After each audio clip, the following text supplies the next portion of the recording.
बारिया थाना तरफरु राष्ट्रीय एकता दिवस पालित होई जाइछि। बारिया थानार एएसआई अनिल कुमार हासदांक प्रत्येक तत्वावधानरे अनुष्ठित राष्ट्रीय एकता दिवस रे उखुंडा बृहत शांति कमिटीर सभापति नारायण साहू, अवसर प्राप्त बनखंड अधिकारी टिकेश्वर महांतंक समेत भवानी शंकर नायक, भंज नायक, नवीन महांत, सदानंद बेहेरा, पुना महांत, हर नायक योगदान करी राष्ट्रीय एकता दिवस काहीकि पालन करा जाउछि एहार तात्पर्य कण रहिछि से संपर्क रे आलोकपात करिथिले। बारिया पुलिस और जनसाधारणଙ୍କୁ नै कंचननु मुरिया छक निकटरू बारिया थाना पर्यंत गणदौड़ अनुष्ठित होइथिला। एही गणदौड़ रे पुलिस प्रशासन थारू आरंभ करी स्थानीय जनसाधारण और गणमाध्यम प्रतिनिधि माने उपस्थित रहिथिबा देखिबाकू मिलिथिला।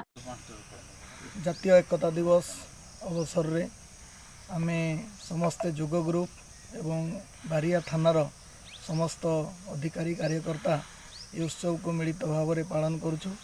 ता सहित गाँव जो जनसाधारण अच्छा से आम सहित जोग भारतर महानतम राष्ट्रवादी देशभक्त पूज्य सरदार वल्लभ भाई पटेल जन्मदिन। लौह मानव लौह पुरुष 500 रु छोट गणजात बा छोट छोट राज्य को भारत रे एकत्रीकरण करिवार प्रमुख भूमिका नैथिले। झुंपुरा ब्लॉक रु जेथुराम महाकुड़ंग रिपोर्ट, बैतरणी खबर।